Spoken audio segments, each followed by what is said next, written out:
Buenos días, buenos días ahí en Perú, buenas tardes ya en España. Hablo desde Santiago de Compostela. Hoy toca hablar sobre historia, colonia y modernidad, España, América Latina.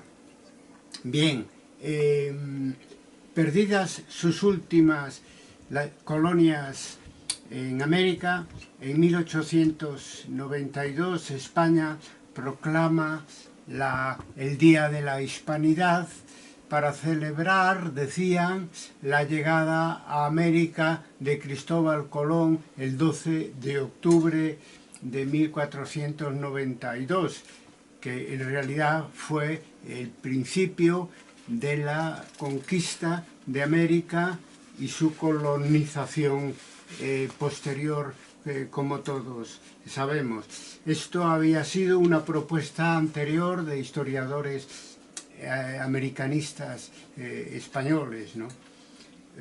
Bueno, esta idea del 12 de octubre como Día de la Hispanidad fue ensalzada por el franquismo. Se nos educó en eso a los niños españoles y se renombró como Día de la Raza, naturalmente de la raza española, con ese toque de racismo que tenía el régimen franquista, ¿no?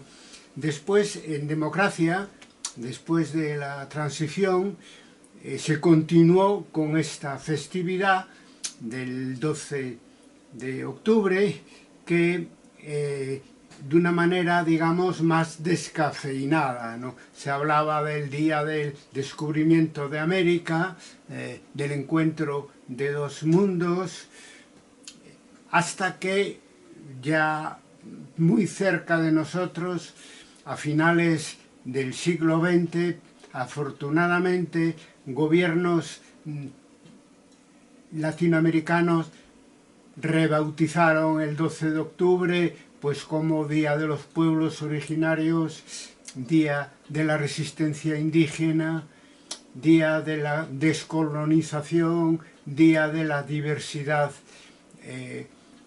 cultural. Y empezó a hablarse en América Latina, en bastantes ámbitos, de que no había nada que celebrar el 12 de octubre. Por lo tanto, dos versiones contradictorias sobre esta fecha, yo diría que casi antagónicas, contradicción que se está agudizando y afecta al campo de la historiografía recientemente por el auge de la extrema derecha en el mundo de hoy, en el mundo occidental, y su enorme influencia en el ámbito de las ideas y el ámbito de los gobiernos.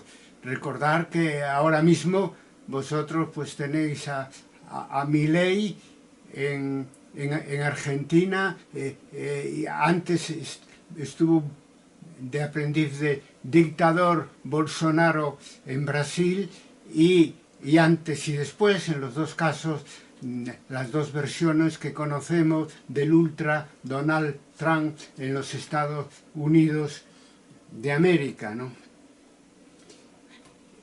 Por lo tanto, no debe extrañarnos que cada vez más aquí y ahí haya historiadores, la mayor parte de ellos son no historiadores, más bien escritores, que intentan blanquear, incluso negar lo que fue la conquista y la colonización de América por parte del Imperio Español. Conquista y colonización y sus efectos nocivos para las culturas prehispánicas, que están sobradamente probados en la investigación académica. Pero lo que ahora manda en la política, en los medios, en internet, como todos sabemos, pues es las falsas noticias, el news fake, ¿no? Y entonces, ¿qué pasa? Por ejemplo, el mes pasado, el ministro español de Asuntos Exteriores, Álvarez, reconoció, tenía que haberse hecho antes, la injusticia que supuso la colonización de América y los daños causados. Y el principal líder del partido de la oposición, Núñez Feijóo, llegó a decir que nosotros, dicen este derechista, estamos orgullosos de nuestra historia. No podemos estar orgullosos, como se dice, de la colonización, ni tampoco de la Inquisición, ni tampoco del franquismo, de muchas cosas en nuestro país no podemos estar de acuerdo hoy en día si queremos construir un mundo en paz y un mundo más justo. Este problema lo tienen todas las naciones, pero las derechas actuales, muy influidas por la extrema derecha, pues ya piensan que hay que revisitar la historia escrita hasta este momento, y donde antes había dictadura, pues decir que aquello fue el paraíso terrenal y que no se cometieron excesos ningunos como de lo que estamos hablando, que es la llegada e instalación de los españoles en América Latina y de otros europeos en otros lugares de América, ¿no? Por lo tanto, aquí ahora tenemos esta novedad de que esta posición ultra está siendo defendida por gobiernos importantes en el mundo occidental. Y los historiadores tenemos ante eso un compromiso, que es el compromiso con la verdad histórica. ¿Qué ha pasado en la última década? Bueno, que antes teníamos la globalización económica, y ahora hemos transitado hacia un proceso de desglobalización que es causa y efecto de estos nacionalismos extremos que estamos viviendo, de gran Estado, imperios regionales o guerras de ocupación. Y todo eso, que es lo que nos interesa aquí, que alienta un revisionismo neocolonial de carácter historiográfico, contra el que tenemos que combatir si queremos que la historia siga manteniendo su independencia de los estados y de las historias oficiales, que ahora están transitando en este sentido ultra, las historias que están ensalzando a los imperios históricos, ¿no? El giro ultraconservador que estamos sufriendo está produciendo otro efecto, y es que el posmodernismo, que tuvo cierta influencia en Estados Unidos y en lugares de América Latina, no tanto en Europa, pues ahora se demuestra más claro que nunca que no supone una alternativa para el mundo de hoy, polarizado de esta manera entre democracia y dictadura, justicia e injusticia. Y esto tiene que ver en parte con el poscolonialismo que tiene cierta influencia desde la filosofía en América Latina, ¿no? Esto también ahora está en decadencia porque, por ejemplo, cosas que ha dicho por influencia posmoderna el poscolonialismo filosófico latinoamericano hoy son insostenibles. Por ejemplo, negar la modernidad, decir que la modernidad y la colonialidad son la misma cosa, y reducir la modernidad al estado colonial, ¿no? Lo cual es, pues eso, desconocer lo que ha sido de la historia y además practicar una historia que nosotros rechazamos. La historia no se puede reducir a lo político institucional. Debajo hay una sociedad que hace historia y debajo revueltas y revoluciones inciden también en esa historia. Por lo tanto, tenemos que verlo desde los puntos de vista a que hago referencia: sociedad político e institucional por un lado, sociedad y revueltas por otro lado, y ver un poco dónde está la modernidad. Evidentemente, frente a un Estado colonial, la modernidad está en la sociedad civil, aquí y allí.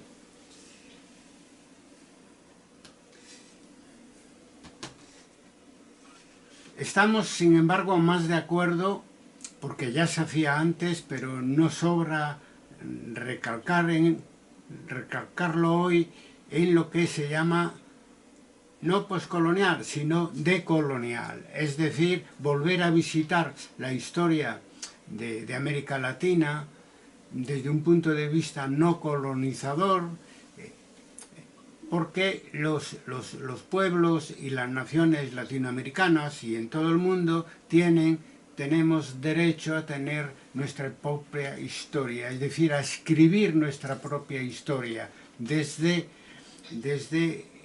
abajo, desde la antigua periferia, desde las clases subalternas. Eso hay que reivindicarlo siempre.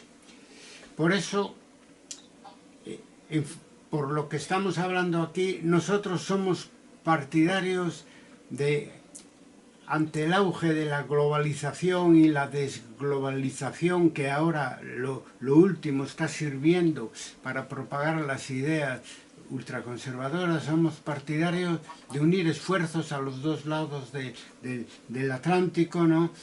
Y hacer una historia transversal, dialéctica, comparada, dialogada, que analice semejanzas, diferencias y convergencias en nuestras respectivas historias, ver un poco las coincidencias, sobre todo en el ámbito de la sociedad y de la rebeldía, y claro, y cuestionar las diferencias que han venido sobre todo a partir de estos estados modernos, absolutos, que hemos sufrido, pero hay que aclararlo, no sufrido solamente en América Latina, que los hemos sufrido los españoles también en las diferentes épocas históricas.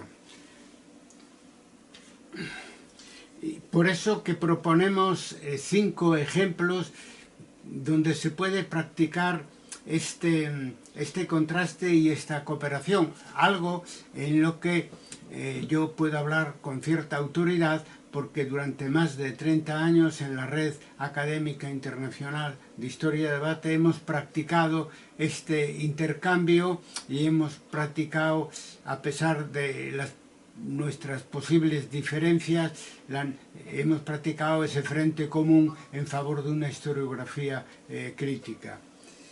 Y para ver las posibilidades que tiene una historia que sirva a la verdad, pero que al mismo tiempo, en este caso, sea transatlántica, etcétera, vamos a proponer 5 ejemplos que, en mi opinión, son significativos de lo que venimos hablando aquí. Tenemos unas historias diferentes, pero con elementos comunes que debemos desarrollar desde el punto de vista de una historiografía crítica. Por ejemplo, culturas prehispánicas y culturas prerromanas, en diferentes épocas históricas. Culturas prehispánicas, digamos, prehispánicas que han sido, en fin, invadidas y anuladas en buena medida por la colonización de España y de otros países europeos. Eso, pues en el siglo, finales del siglo, en el siglo XVI.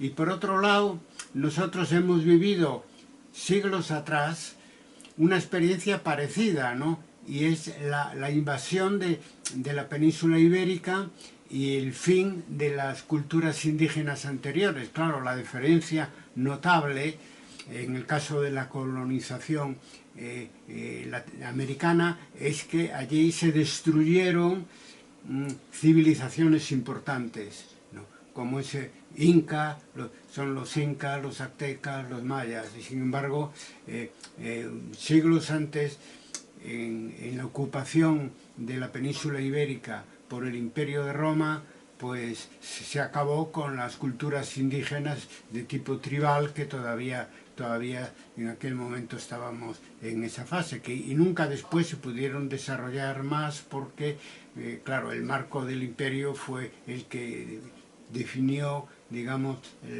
el futuro de lo que luego se llamaría España, ¿no?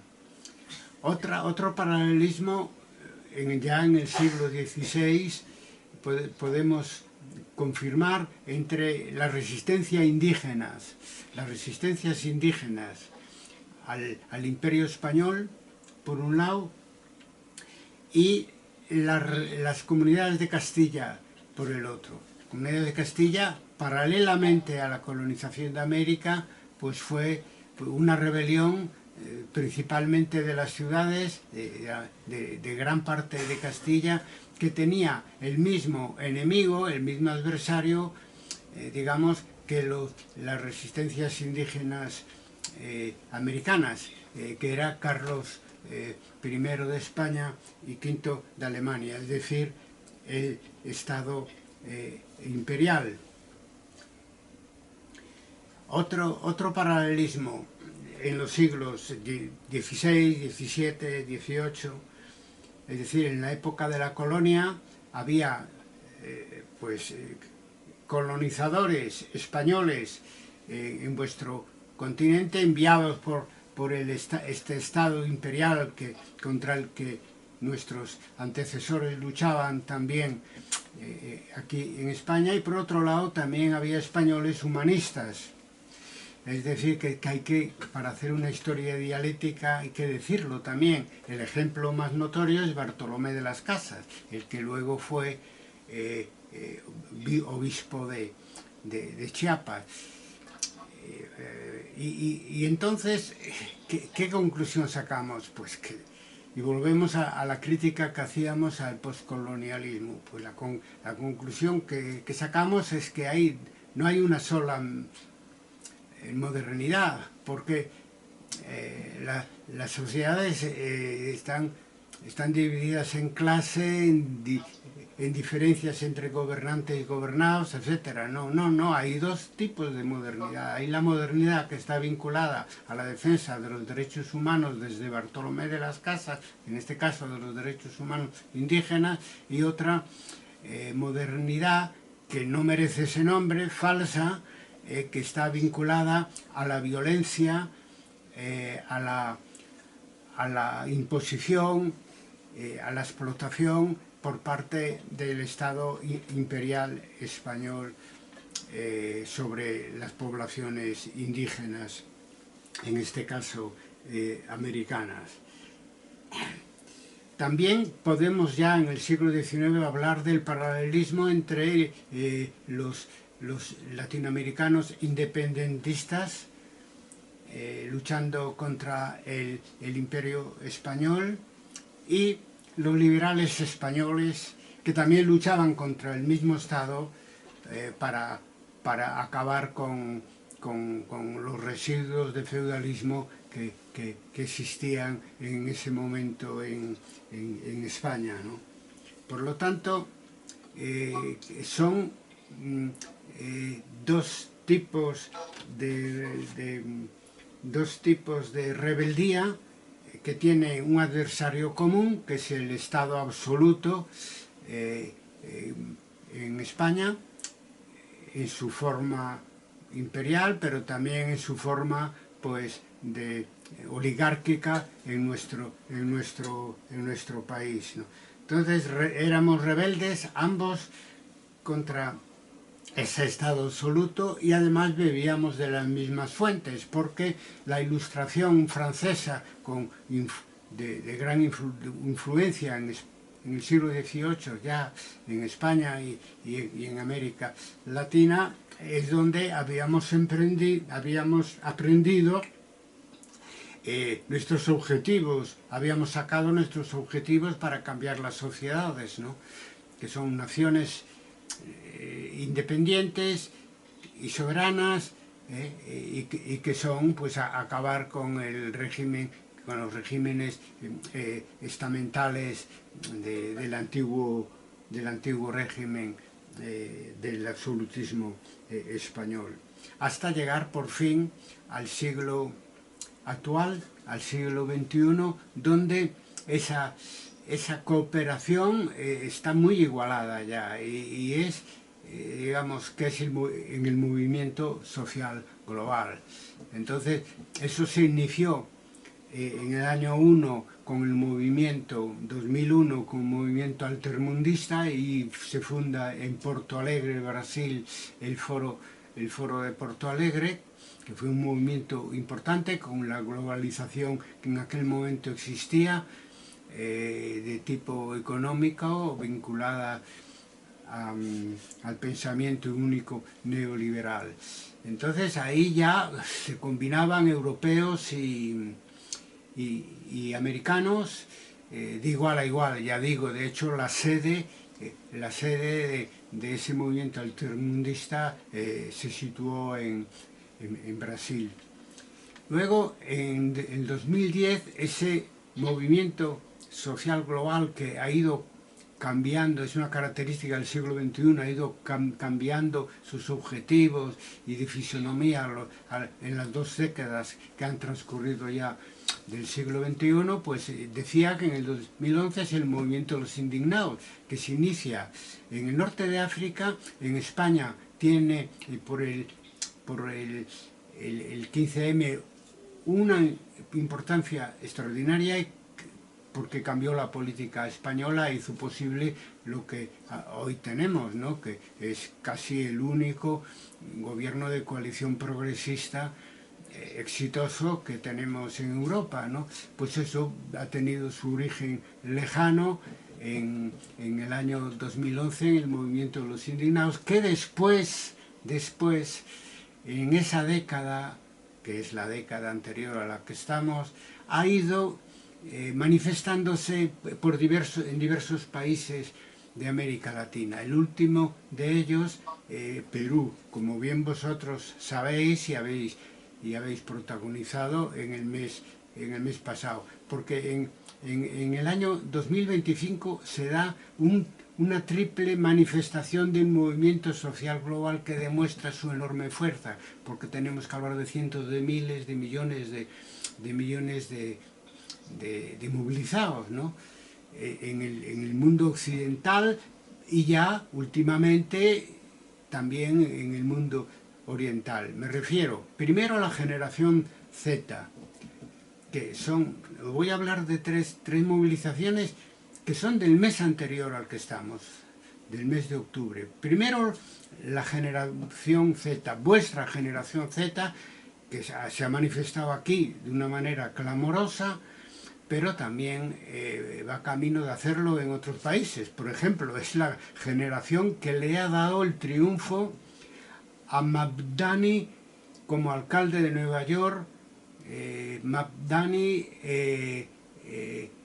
musulmán y socialista, ¿no? Y como punta de lanza contra la degeneración de la democracia estadounidense de la mano de Donald Trump. Entonces, no solo grandes movilizaciones como la que habéis celebrado hace unas semanas vosotros, sino también grandes movilizaciones no en la calle, sino electorales, que son, en definitiva, las que marcan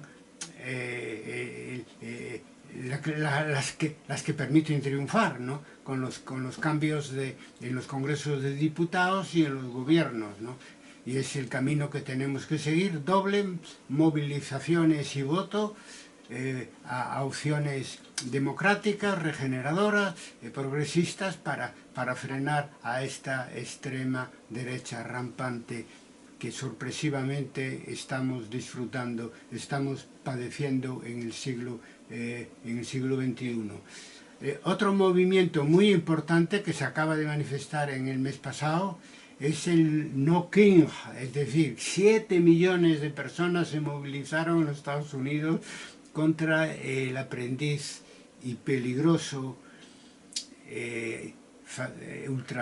ultraconservador Donald Trump en Estados Unidos. Eso va a traer mucha cola. Bueno, ya la trae porque en las últimas elecciones las perdieron el partido de Donald Trump y las ganaron los demócratas, en este caso, además, en Nueva York, un joven de la generación anterior a la vuestra, un millennial, Mamdani, que además se proclama socialista, que en nuestro país, en España y en Europa en general es algo normal, etcétera, pero que en Estados Unidos pues es un factor de subversión. Por eso es tan importante el éxito que acabamos de vivir de Mamdani en las elecciones para la alcaldía de Nueva York. Y claro, por lo tanto, generación Z,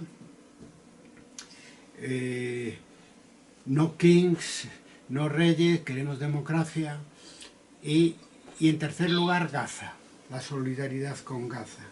Porque lo nuevo en este último mes es que no es solo la convergencia de grandes manifestaciones en el norte y en el sur, ¿no? Por ejemplo, en Europa y en América, ¿no?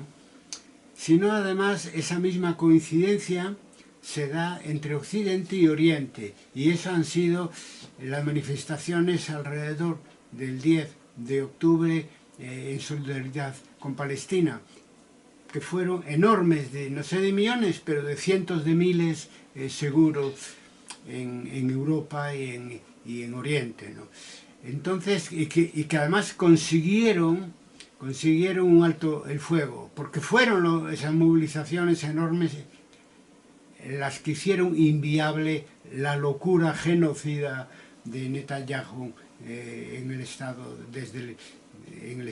de Israel. Bueno, pues eso es lo que se lo quiso atribuir Donald Trump, más bien para hacer después, si hubiera una paz, que esperemos, en esa zona del mundo, para hacer negocios inmobiliarios. De hecho, sus negociadores eran gente cercana a él que se dedicaban a eso, y además dentro de la locura de que exhibe muchas veces el presidente Trump, pues que quería que eso ayudara su papel para parar la guerra de Israel-Gaza, que no es guerra, es simplemente una invasión mortífera, de masacre continua sobre el pueblo palestino. Él quería que le dieran el Nobel de la Paz. Imaginaros, el mundo no ha cambiado tanto como para que el sentido común siga imperando, porque a un belicista como él, de extrema derecha, es que no es merecedor de todos, menos del Nobel de la Paz. Por lo tanto, grandes victorias y grandes movilizaciones, y lo que vendrá después en la medida de que la extrema derecha siga avanzando en el mundo. Ningún país está libre de peligro, y lo que está en peligro es obviamente la democracia en todo el mundo, por el avance de los sucesores de Hitler y Mussolini ahora en el siglo XXI, ¿no? En fin, termino. La historia, amigos, colegas, la escriben los pueblos, siempre ha sido así, aunque a veces eso los medios no lo reflejan. Los historiadores tenemos que hacer una historia global y hacer ver el papel de todos los ámbitos de la sociedad en la historia que estamos viviendo. La historia la escriben en definitiva los pueblos. Otra historia global es posible. Estamos por una modernidad global, transmodernidad, sugería Dussel llamarle a eso. Yo prefiero llamarle simplemente modernidad de la buena, pero global, que luche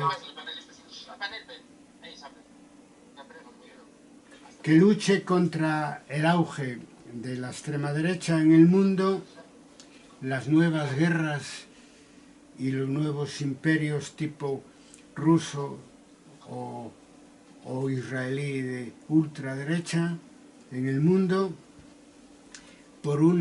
que luche por una democracia que se defienda con autenticidad, es decir, una democracia verdadera, sin corrupción y con la menos desigualdad posible.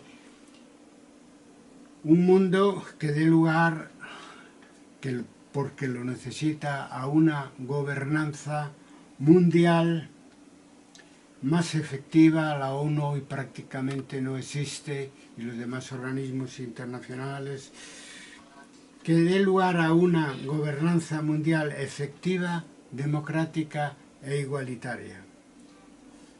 Tener esperanza, viva Perú y la generación Z.